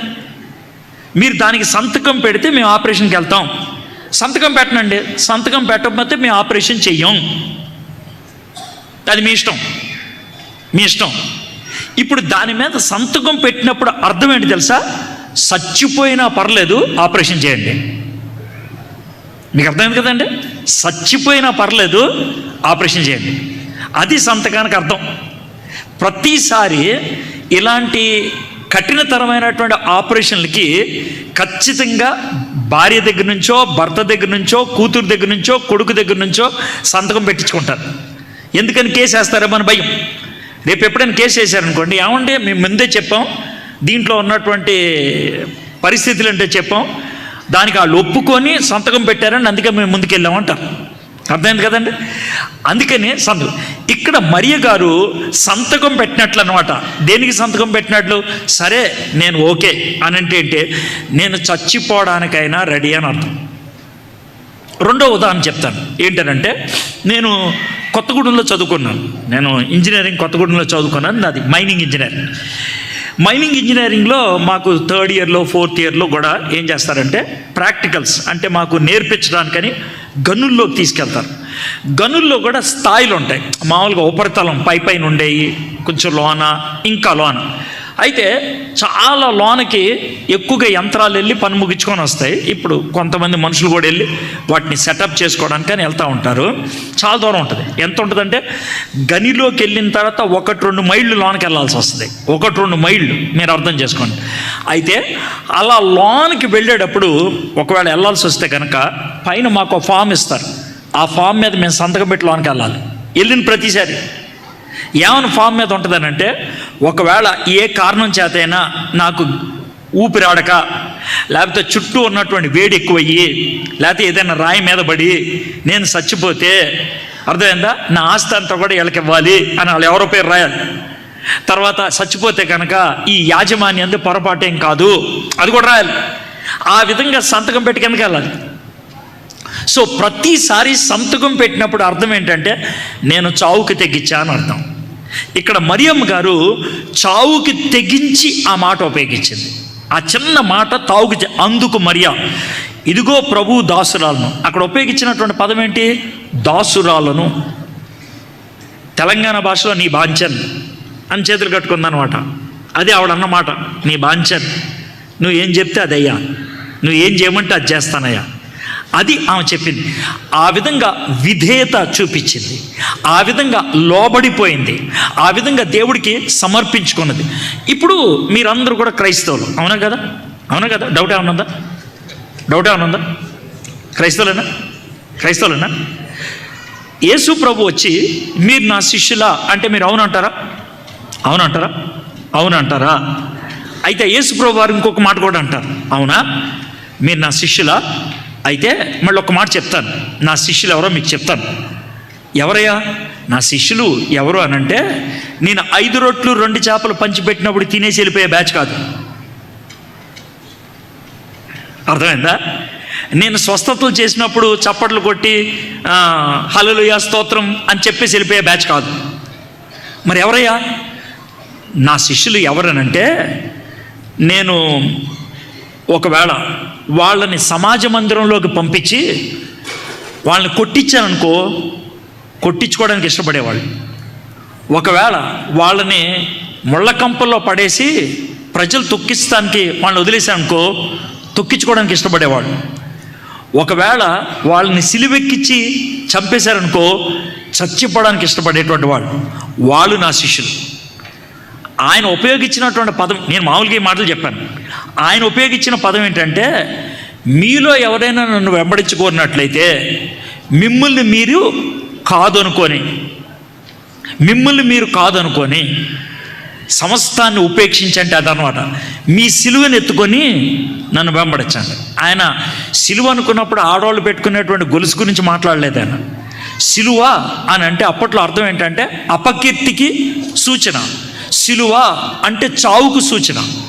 సిలువ అంటే ప్రజలు శిక్షించడానికి సూచన. ఆ సిలువను ఎత్తుకొని నన్ను వెంబడించాలి. సిలువను ఎత్తుకొని వెంబడించడం అంటే నువ్వు సిలువ, నీ సిలువ ఎత్తుకొని, నీ సైజ్ సిలువ నువ్వు మోసుకొని వస్తున్నప్పుడు ఎప్పుడైనా దాన్ని ఎక్కించేయచ్చు. దానికి సిద్ధమైతే నన్ను వెంబడించండి అని అంటే, లూకాసు వార్తలోను మత్తయి సువార్తలోను ఈ మాటలు రాసినప్పుడు 2 చోట్ల కూడా ఆ మాట చెప్పిన తర్వాత అంటే చాలామంది వెనక్కి వెళ్ళిపోయారంట. మరియా అలా వెనక్కి వెళ్ళిపోయింది కాదు. మరియా చావుకు తెగించి రావడానికి ఇష్టపడింది. చావుకి తెగించి. ఇప్పటికి ఎన్ని పాఠాలు నేర్చుకున్నాం? మొదటిది ఆమె యథార్థవంతురాలు, రెండోది ధైర్యవంతురాలు, మూడోది వాక్యానుసారం, నాలుగోది సమర్పణ కలిగినటువంటి జీవితం. మరియ గారి వయసు ఎంత? 16 ఏళ్ళ అమ్మాయి. 16 ఏళ్ళ అమ్మాయిలో మనం చూసింది 5 వచనాలే, ఇంకెక్కువ చూడలా. ఈ 5 వచనాల్లో ఇన్ని పాఠాలు మనం నేర్చుకున్నాం. ఆమె వాక్యానుసారమైనటువంటి జీవితం అని అనటానికి గబ్రియేలు దూత గారు సర్వోన్నతమైన దేవుడు, దావీదు వంశస్థుడు, యుగయుగములు పరిపాలిస్తాడు, ఈ మాటలు చెప్పినప్పుడు ఏమాత్రం తొందరపాటు లేకుండా ఆమె లోబడినటువంటి వ్యక్తి. ఇప్పుడు 39వ వచనం చూద్దాం. ఆ దినముల యందు గబ్రియల్ దూత వచ్చారు, చెప్పారు, వెళ్ళిపోయిన తర్వాత ఆ దినమలి యందు మరియ లేచి యూదా ప్రదేశంలోని కొండసీమలోనున్న ఒక ఊరికి తిరిగి వెళ్ళి జకర్యా ఇంటిలో ప్రవేశించి ఎలిజబెత్కు వందనము చేశాను. ఇప్పుడు జాగ్రత్త, మరీకు పుట్టేవాడు ఎవరు? మరీకు పుట్టే ఆయన ఎవరు? యేసయ్య. యేసయ్య ఎవరు? లోకరక్షకుడు. యేసయ్య ఎవరు? ఈ క్లారిటీ మరియమ్మకు ఉన్నదా? ఉన్నది. ఈ క్లారిటీ మరియమ్మకు ఉందా? ఉన్నదా? ఉన్నది. దాంట్లో ఏం డౌట్ లేదు. జాగ్రత్త వినండి, మీకు ఇంకో సమయం. అయితే మరియకి తెలిసినటువంటి సమాచారం ప్రకారం 26 వచనం నుంచి మనం ఇప్పటిదాకా చదువుకుంటూ వచ్చాం కదా, మరియకి తెలిసిన సమాచారాన్ని బట్టి ఎలిజబెత్ అమ్మకి గబ్రియల్ గారికి పుట్టబోయే బాబు గొప్పోడా? చెప్పండి, గొప్పోడా? కాదు. సమాచారం బట్టి గొప్పోడు కాదు. ఓ బాబు పుడుతున్నాడు అంతే, ఒక అద్భుతమైన బాబు పుడుతున్నాడు అంతే, ఒక మిరకల్. అయితే అతను యోహాను, అతని ద్వారానే యేసుప్రభు బాప్తిసం పొందుతారు. ఆ విషయాలన్నీ గబ్రియల్ దూత మరియమ్మ గారికి ఏం చెప్పలా. మీకు అర్థమైంది కదండి? ఎలిజబెత్ గారికి పుట్టేది మామూలు బాబు, నాకు పుట్టేది లోకరక్షకుడు. మీరే ఆ పొజిషన్లో ఉండి ఆలోచించండి. ఎలిజబెత్ అమ్మ గారికి పుట్టింది మామూలు బాబు, నాకు పుట్టేది లోకరక్షకుడు. నువ్వు ఎక్కడుంటావు ఇప్పుడు? పైకి ఎక్కిపోతావు, అవునే కదా? కానీ మరియమ్మ అలా ఎక్కేసిందా? చెప్పండి, నాకు ఎక్కేసిందా? ఎక్కలా. మరియమ్మ అప్పుడే గర్భవతి. అంటే గర్భవతి అయినప్పుడు మొదటి 3 నెలల్లో మనకి మార్నింగ్ సిక్నెస్ ఉంటుంది, వాంతులు అయ్యోతాయి. అలాంటి పరిస్థితుల్లో ఈమె ఏం చేసింది? ప్రయాణం చేసుకొని ఎవరి దగ్గరికి వెళ్ళిపోయింది? ఎలిజబెత్ దగ్గరికి వెళ్ళిపోయింది. ఎలిజబెత్ గర్భవతి, కడుపులో ఉన్న అబ్బాయి మామూలు అబ్బాయి మరియమ్మ గారికి ఉన్న సమాచారం ప్రకారం. కానీ మరియమ్మ గారి గర్భంలో ఉన్నది లోకరక్షకుడు. మరియమ్మకి తగ్గింపు గుణం ఉన్నది. మనకి దేవుడు ఏదైనా ఒక గొప్ప విషయం చెప్తే, దేవుడు ఏదైనా ఒక మంచి తలాంతి ఇస్తే, దేవుడు ఏదైనా ఒక మంచి వరం ఇస్తే మనం ఇక నేల మీద ఉంటావా? ఉండం. దేవుడు మనకి ఏదైనా ఒక ఆశీర్వాదం ఇస్తే మనం నేల మీద ఉంటావా? ఉండం. కానీ మరియమ్మ అలాంటిది కాదు, అస్సలు కాదు. ఆమెలో గర్వం ఎప్పటికీ రాలేదు. ఆమె తగ్గే ఉన్నది. ఆమె యేసు ప్రభుని నేను కనబోతున్నాను, లోకరక్షణ నేను కనబోతున్నాను అనేటువంటి ఫీలింగ్ ఆమెకు అస్సలు లేదు. మీకు అంత దాకెందుకు? ఇప్పుడు మీలో ఎవరినైనా ఇక్కడికి ఈ పాస్టర్ గారు పిలిచి ఓ సాక్ష్యం చెప్పమన్నారు అనుకోండి, ఆ తర్వాత మీరు కిందకి నడిచేలే పద్ధతే చెప్పుద్ది. మీరు అసలు మీరు ఎలా అయిపోయారు? ఏమంటారు మీరు? ఏమంటారు? మీరు నవ్వుతున్నారంటే మీకు అర్థమైపోయింది. ఈ చిన్న స్టేజ్ ఎక్కిస్తేనే మనం తట్టుకోలేము. సర్వలోకానికి పైన స్టేజ్ ఎక్కిచ్చారు మరియమ్మని. వయసు అంత అమ్మాయిది 16 ఏళ్ళ అమ్మాయిని అంత పెద్ద అందలం ఎక్కిస్తే ఆమె ఊగిపోయిందా? లేదు. గర్వాన్ని ప్రదర్శించిందా? లేదు. చాలా తగ్గించుకొని ఉంది. ఆ తర్వాత ఆమె గబ్రియల్ గారితో మాట్లాడుతూ ఎలిజబెత్ మరియ యొక్క వందనం వచనం వినగానే ఆమె గర్భములో శిశువు గంతులు వేసెను. అంతటా ఎలిజబెత్ పరిశుద్ధాత్మతో నిండుకొనిందాయి. ఎవరు నిండుకొన్నారు పరిశుద్ధాత్మతో? ఎలిజబెత్ నిండుకొనిందాయి. ఇట్లను ఎవరి గురించి? మరియ గురించి. మరియ గురించి పరిశుద్ధాత్ముడు ఎలిజబెత్ ద్వారా పలికించిన మాటలు ఇవే. ఏమన్నాయో చూడండి. స్త్రీలలో నువ్వు ఆశీర్వదింపబడిన దానువు, నీ గర్భఫలమును ఆశీర్వదించబడును. నా ప్రభు తల్లి, నా ప్రభు తల్లి. తల్లి ఎవరెక్కడ? ప్రభు ఎవరెక్కడ? ప్రభు ఎక్కడున్నాడు? తల్లి ఎక్కడుంది? ఎదురుగానే వచ్చింది. ఎంత క్లారిటీ ఉందో చూడండి. నా ప్రభు తల్లి నా యొద్దకు వచ్చటం నాకు ఎలాగో ప్రాప్తించను. ఇదిగో నీ శుభవచనము నా చెవిని పడగానే నా గర్భములోని శిశువు ఆనందంతో గంతులు వేసెను. ప్రభు ఆమెకు తెలియజేయించిన మాటలు సిద్ధించిన కనుక నమ్మిన ఆమె ధన్యురాలను. మరియ ఏం చేసిందంట చూడండి. ప్రభు ఆమెకు తెలియజేయించిన మాటలు సిద్ధించును గనుక నమ్మిన ఆమె. మరి ఏం చేసింది? మరి ఏం చేసింది? మాట నమ్మేది. మనము చాలాసార్లు దేవుడు చెప్పిన మాట నమ్మం. దర్శనం ద్వారా మనతో మాట్లాడొచ్చు, కళ ద్వారా మాట్లాడొచ్చు. కొన్ని సందర్భాల్లో సేవకుడు వాక్యాన్ని బోధిస్తూ కొన్ని విషయాలు చెప్తున్నప్పుడు నీ హృదయంలో పరిశుద్ధాత్ముడు ఇది నీ కోసమే అని చెప్తున్నాడు. నా కోసం కాదులే, అని ఎందుకు అనుకుంటాం మనకు తెలియదు. బహుశా దేవునితో మనకు సంబంధం లేకేమో. 16 ఏళ్ళ అమ్మాయి గబ్రియల్ దూత వచ్చి మాట్లాడితే నమ్మేసిందంట. ఈ మాట ఎవరు చెప్తున్నారు? ఎలిజబెత్. ఎవరు చెప్పించారు? పరిశుద్ధాత్ముడు. అంటే మరియ గురించి దేవుడికి ఎంత చక్కటి అభిప్రాయం ఉందో ఇక్కడ మనకి అర్థమైపోతుంది. 46 వచనం. అప్పుడు మరియ ఇట్లనెను, నా ప్రాణము ప్రభువును గణపరచుచున్నది. జాగ్రత్తగా ఉన్నాడు. ఇది కూడా మిమ్మల్ని ఆలోచింపచేస్తాను. నా ప్రాణము అన్నప్పుడు చెయ్యి ఎక్కడ పెట్టుకుంటాం? Very good. మనం అనుకుంటే చేద్దాం. నా ప్రాణము, ఇది మరి అలాగా అనుకుందాం. నా ప్రాణము. నెక్స్ట్ పదం ఏంటి అంటే చెయ్యి ఎక్కడికి వెళ్తుంది చెప్పండి నాకు. ఎక్కడికి వెళ్తుంది? నా ప్రాణం అన్నప్పుడు చెయ్యి ఇక్కడ ఉంటుంది. ప్రభు అన్నప్పుడు ఎక్కడికి వెళ్తుంది? ఎందుకని? ఎవడన్నాడు? నా ప్రాణము అంటే యేసు ప్రభు మరియమ్మకి ఏమవుతాడు చెప్పండి నాకు. ఇక్కడ ఏమంటుంది ఆవిడ? ప్రభు అంటే ఏంటి తెలుసా? నన్ను పరిపాలించేవాడు. మరియమ్మ యేసయ్యని ఏమని పిలుస్తుంది? నన్ను పరిపాలించేవాడు. మీకు అర్థమవుతుంది కదండి. మీకు ఏమైనా డౌట్ ఉందా? నేను ఏమన్నా మాయ చేస్తున్నానా? మాయ చేస్తున్నట్లు అనిపిస్తుందా? చాలా క్లియర్గా ఉంది కదా, ఇక్కడ స్పష్టంగా ఉంది కదా. నా ప్రాణము ప్రభువును గణపరచుచున్నది. ఆయన తన, నెమ్మది చదువుతున్నాను నేను, కావాలని మీరు కూడా చూస్తారని. ఆయన తన అంటే ఈ ప్రభువుకి మరియమ్మ గారు ఏమవుతారు? మీకు క్లారిటీ వస్తుంది అక్కడ? మీకు క్లారిటీ వస్తుందా? మరి ఈవిని దేవుడని ఎలా పిలవగలుగుతాం మనం? ఆవిడే నాకు యేసయ్య నా ప్రభు అని అంటే మనం ఈవిని దేవుడు ఎలా పిలుస్తాం? ఇంకా నెక్స్ట్ ఉంచండి. ఆయన తన దాసురాలి దీనస్థితిని కటాక్షించను. నెక్స్ట్ నా ఆత్మ అన్నప్పుడు చెయ్యి ఎక్కడికి వెళ్తుంది? ఇక్కడ నా ఆత్మ. నెక్స్ట్ ఏంటి? నా రక్షకుడైన దేవుని యందు. మరియమ్మకి రక్షకుడు ఎవరు చెప్పండి నాకు. మరియమ్మ శారీరకమైనటువంటి విషయంలో పవిత్రురాలు. మీకు అర్థమైందా?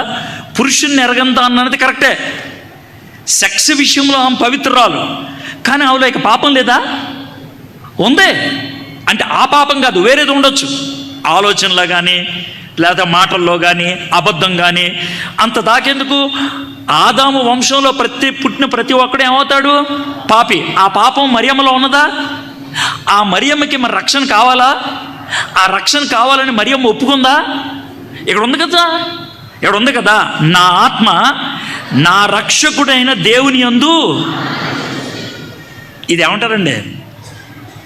ఇంత స్పష్టంగా ఉంటే, ఇంత స్పష్టంగా ఇందుట్లో మరియమ్మ ఏమని చాలా ఖచ్చితంగా ఒప్పుకుంటుందంటే తన దీనస్థితిని ఒప్పుకుంటుంది. దేవుడు నన్ను కటాక్షించి స్థితికి తీసుకొచ్చాడు. అందుకని ఆవిడలో ఏమి గర్వం లేదు, తగ్గింపు చాలా స్పష్టంగా ఉంది. సర్వశక్తిమంతుడు నాకు గొప్ప కార్యములు చేశాను గనుక ఇది మొదలుకొని అన్ని తరముల వారును నన్ను ధన్యురా. ఆవిడేమంటుంది తెలుసా? నన్ను అందరూ మెచ్చుకుంటారు, నన్ను అందరూ జ్ఞాపకం చేసుకుంటారు, అందుకని నేను హెచ్చించిపోను, అందుకని నేను కాలు ఎగరేసుకోను, అందుకని నేనేమి గర్వంగా ప్రదర్శించను. ఎంత చక్కగా చెప్తుంది. ఆయన నామము పరిశుద్ధము, నన్ను ధన్యురాలందరూ ఆయన నామం పరిశుద్ధము. 50 వచనం. ఆయనకు భయపడు వారి మీద ఆయన కనికరము తరతరములకు ఉండును. ఆయనకు భయపడు వారి మీద ఆయన కనికరము తరతరములు ఉండును. ఇప్పుడు యేసుక్రీస్తు ప్రభువారు శిలువ మీద ప్రార్థన చేస్తున్నప్పుడు ఒక ప్రార్థన చేశారు. తండ్రి వీరేం చేస్తున్నారు వీరెరుగరు. ఈ ప్రార్థన ఎక్కడుందో తెలుసా మీకు? కీర్తనలు 22 మొదటి వచనం. కీర్తనలు 22 మొదటి వచనంలో ఉన్నటువంటి ప్రార్థనని శిలువ మీద యేసు ప్రభువారు ఉన్నట్లుగా అదే చెప్పాడు. నా దేవా నా దేవా నన్ను ఎలా చేయి విడిచితివి. అంటే వాక్యాన్నే యేసు ప్రభువారు ఏం చేశారు? ప్రార్థనగా చేశారు. బైబిల్లో ఉన్నటువంటి పండితులు చాలామంది వాళ్ళు చేసే పని ఏంటంటే వాక్యాన్ని గుండెల్లో దాచుకొని ఆ వాక్యాన్నే ప్రార్థనగా చేయటం అనేది వాళ్ళకి అలవాటు. మనం కూడా అది అలవాటు చేసుకుంటే బాగుంటుంది. ఏంటంటే వాక్యాన్ని విని దాన్ని మన జీవితంలో అలవర్చుకొని దానికి అనుగుణంగా ప్రార్థన చేయటం. చాలాసార్లు మనం చేసేటువంటి తప్పు ఏంటి తెలుసా? మనము వాక్యం చదువుతాం కానీ ప్రార్థన మాత్రం వేరుగా చేస్తాం. అది ఎలా ఉంటుందనంటే, ఒకవేళ మిమ్మల్ని ఎవరన్నా ఏమండి మీ పేరు ఏంటండి అని అడిగారు అనుకోండి, నా పేరు సులోచన. బాగుంది. మీరేం చేస్తుంటారండి? నేను టీచర్ గారిని. ఏమండి మీరు ఎక్కడ ఉంటారండి? నేను జీడిమెట్లో ఉంటాను. వీళ్ళిద్దరి మధ్యన సంభాషణ బాగుంటుంది. ఎందుకంటే మీ పేరు ఏంటంటే సులోచన అన్నదే, మీరేం చేస్తున్నారంటే టీచర్ అన్నదే, మీరు ఎక్కడ ఉంటారంటే జీడిమెట్ల అన్నది. బాగుంది.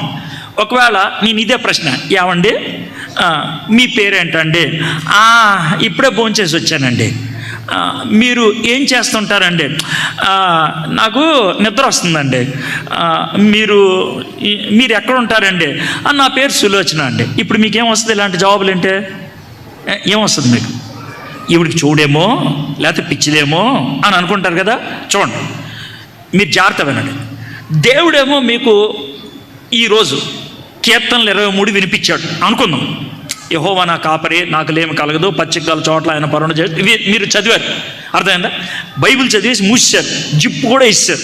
ఇప్పుడు ప్రార్థన చేస్తున్నారు, ప్రభా ఏంటో ప్రభా బాగా ఆకలి ఎక్కువ ఉంటుంది ప్రభా నాకు అసలు చాలా అప్పులు ఎక్కువైపోయినాయి అంటే, ఇప్పుడు దేవుడికి ఏమొస్తుంది చెప్పండి? నాకు ఏమొస్తుంది? ఎందుకని ఎందుకని ఎందుకని ఎందుకని వాక్యం చదివినేమో ఓ పట్టానా, ప్రార్థన చేసేది ఇంకో పట్టానా? దీనికి ఆ సంబంధం లేదా? కనెక్షన్ లేదా? ఇప్పుడు మీకు వచ్చిందా నవ్వు? మీరు ప్రార్థన చేశారని చేశాను అంటారు, బైబిల్ చదివానంటే చదివానంటారు. ఈ బైబిల్కి ప్రార్థనకి సంబంధం లేదు. ఆ బైబిల్ చదివింది ఎడిపోయిందో తెలియదు, ఈ ప్రార్థన ఎడిపోయిందో మనకు తెలియదు. కానీ అందరి మాటల్లో మాత్రం ఏమండి 3 గంటల ప్రార్థన చేశారండి, 4 రోజులు ఉపవాసం ఉన్నారండి. ఏమి లాభం? మీరు ఉపవాసం చేయలేదని నేను అనుమానించట్లా, మీరు ప్రార్థన చేయలేదని నేను అంటలా. మనకి వాక్యం దేవుడు ఎందుకు ఇచ్చాడంటే ఆయన మనతో మాట్లాడటానికి. దేవుడు ప్రార్థన అనేటువంటి ఆయుధం మనకి ఎందుకు ఇచ్చాడంటే మనం ఆయనతో మాట్లాడటానికి. కాబట్టి వాక్యం ఏమైతే విన్నామో, వాక్యం ద్వారా దేవుడు ఏదైతే మనతో మాట్లాడాడో దానికి అనుగుణంగా దేవునితో మాట్లాడుతూ నేర్చుకున్నాం అనుకో, సంభాషణ అనేది చక్కగా స్థిరపడుతుంది. అది మన జీవితంలో ఉండట్లేదు. అందుకనే ప్రార్థన చేసిన తర్వాత చాలామంది తలనొప్పి మొదలవుద్ది. మీకు అయిందో లేదో నాకు తెలీదు. చాలామందికి ప్రార్థనలో నిద్ర వస్తుంది.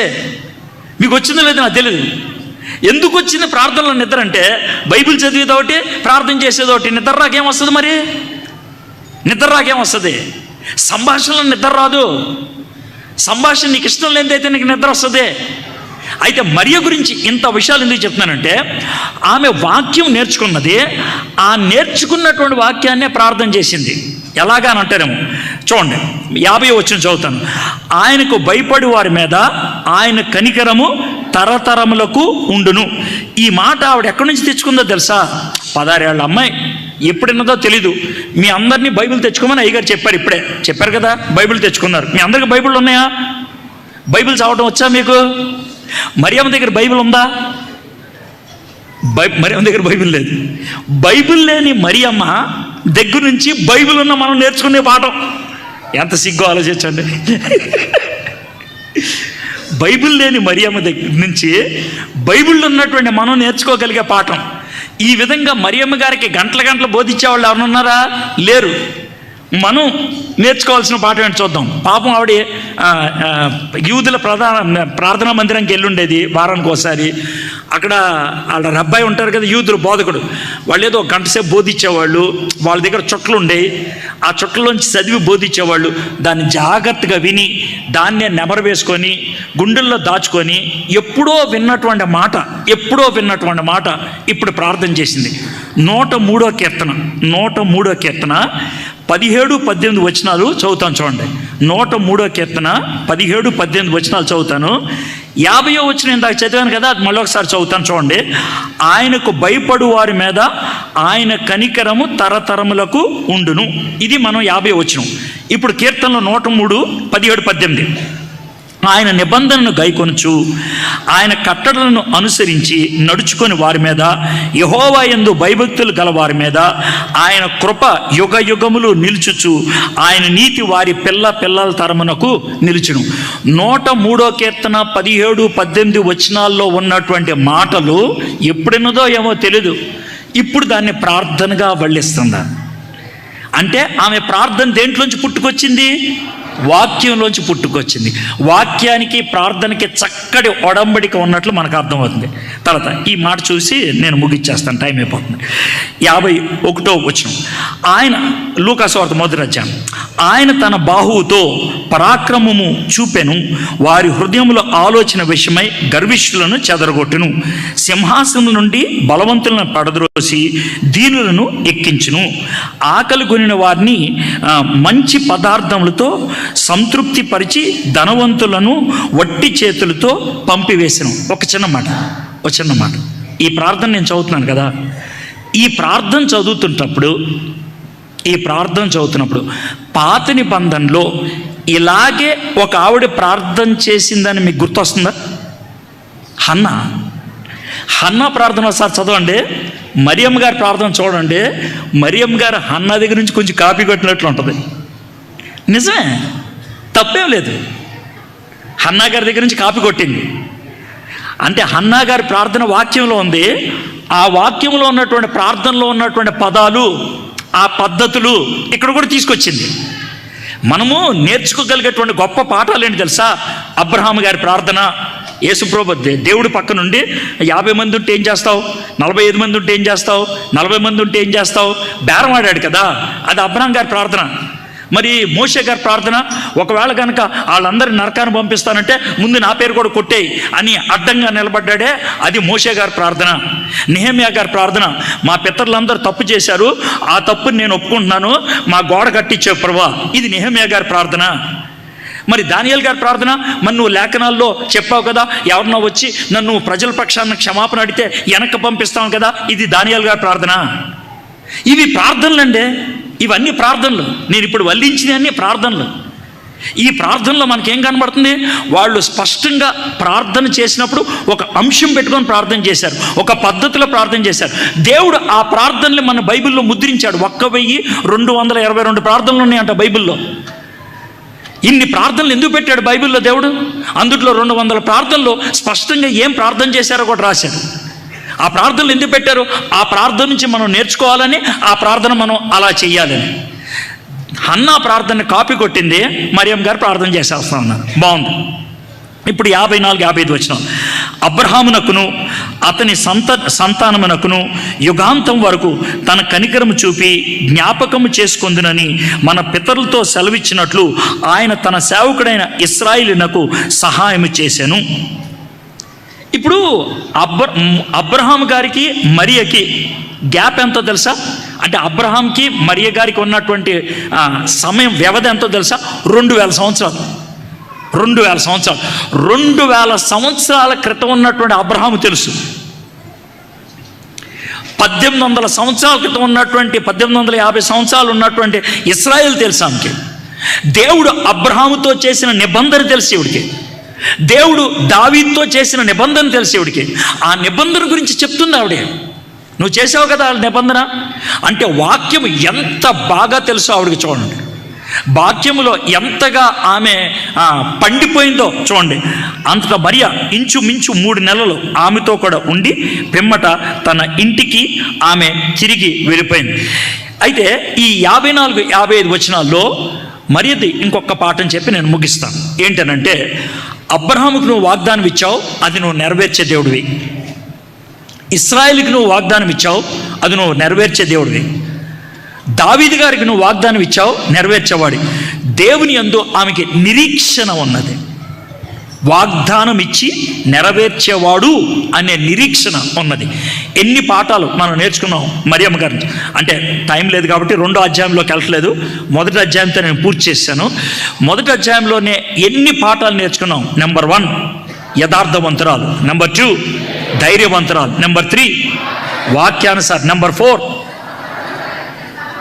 సమర్పణ కలిగింది, నెంబర్ 5 తగ్గింపు కలిగింది, నెంబర్ 6 పాపి అని ఒప్పుకున్నది, నెంబర్ 7 యేసు ప్రభుని రక్షకుడు అని అంగీకరించింది, నెంబర్ 8 యేసు ప్రభుకి దాసురాలుగా ఉండటానికి ఆమె ఇష్టపడింది. అవునా? ఒక్క వచనం చూపించి నేను ముగిచ్చేస్తాను. మరియమ్మ గారిని మనం బైబిల్లో చిట్ట చివరిగా ఎప్పుడు చూస్తామంటే అపోస్తల కార్యములు అపోస్తల కార్యము 1వ అధ్యాయం. ఈ మాట చెప్పి నేను ముగించేస్తాను. అపోస్తల కార్యంలో 1వ అధ్యాయం. అపోస్తల కార్యం 1వ అధ్యాయంలో ఉన్న విషయం ఏంటో మీకు చెప్తాను. అపోస్తల కార్యం 1వ అధ్యాయం ఏమైందంటే, యేసుప్రభు వారు చనిపోయారు. జాగ్రత్తగా వినండి, కథలాగా వినండి. యేసుప్రభు వారు చనిపోయారు, 3వ దినాన్ని తిరిగి లేచారు. తిరిగి లేచినప్పటి నుంచి 40 రోజులు యేసుప్రభు వారు చాలామంది కనబడ్డాడు. 40వ రోజు జరిగిన విషయం ఇది. 40వ రోజు జరిగిన విషయం ఏంటంటే, ఒలీవల కొండ మీదకి శిష్యుని పిలిపించి, అయ్యా మీరు ఇక్కడే ఉండండి, నేను పరిశుద్ధాత్మను పంపిస్తాను. పరిశుద్ధాత్ముడు వస్తే మీకు శక్తి వస్తుంది, అప్పుడు మీరు సర్వలోకానికి వెళ్ళి సువార్తను అందించడానికి నాకు సాక్షులుగా ఉండటానికి ఉంటుందని చెప్పారు. ఆయన చెప్పేసి ఆయన వెళ్ళిపోయారు. ఎవరు? యేసయ్య ఆరోహణమే వెళ్ళిపోయారు. ఆ తర్వాత శిష్యులంతా కూడా యెరూషలేములోనే ఉండిపోయి ప్రార్థన చేస్తూ ఉన్నారు. ఎంతమంది? సుమారు 120 మంది. ఈ 120 మంది ఎందుకు ప్రార్థన చేస్తున్నారు? యేసుప్రభు చెప్పారు కాబట్టి. ఏమని ప్రార్థన చేస్తున్నారు? పరిశుద్ధాత్మని పంపించమని ప్రార్థన చేస్తున్నారు. ఆ పరిశుద్ధాత్మని పంపించమని నువ్వు వేచి ఉండమన్నావు కదా, వేచి ఉంటున్నామని ఆయన ప్రార్థన చేయమన్నారు కదా అని ప్రార్థన చేస్తూ ఉన్నటువంటి 120 మందిలో ఎవరున్నారో చూద్దాం. 14 వచనం, అపోస్తల కార్యం 1వ అధ్యాయం 14 వచనం. వీరందరూ వీరితో కూడా కొంత స్త్రీలను, యేసు తల్లి అయిన మరియయు ఆయన సహోదరులను ఏక మనస్సుతో ఎడతెగక ప్రార్థన చేయుచుండిరి. మరియమ్మ ఏం చేస్తుంది? ఎవరికి? యేసయ్యకి ప్రార్థన చేస్తుంది. ఎందుకు ప్రార్థన చేస్తుంది? ఎవరు ప్రార్థన చేయమన్నారు? యేసయ్యకి లోబడింది. ఇదండి మరియమ్మ గారి గురించి. ఈ మరియమ్మ గారి గురించి ఎన్ని పాఠాలు మీరు నేర్చుకోగలిగితే అన్ని పాఠాలు నేర్చుకోవచ్చు.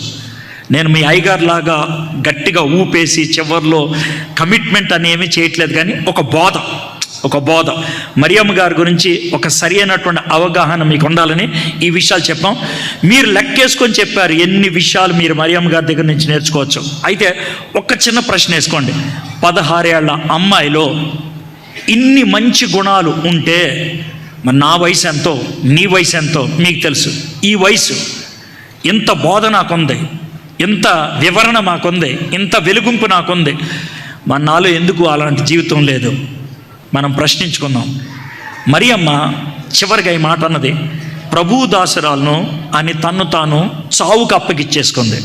మనము దేవుని దాసులమని దేవునికి అప్పగించుకోవడానికి సంసిద్ధంగా ఉన్నామా? ఆలోచిద్దాం. తలంచండి, చిన్న ప్రార్థన చేసుకుందాం. మా దేవా, మా ప్రభువా, మరియమ్మ గారి దగ్గర నుంచి కొన్ని వచనాలు చూసాం. చాలా పాఠాలు నేర్చుకోగలిగాం, చాలా పాఠాలు. ఎంత గొప్ప దేవుడు ప్రభువా. మరియమ్మ గారి గురించి ఇన్ని వివరాలు మాకు ఇచ్చాం. ఈమె జీవితం నుంచి మేము చాలా పాఠాలు నేర్చుకోగలుగుతాం.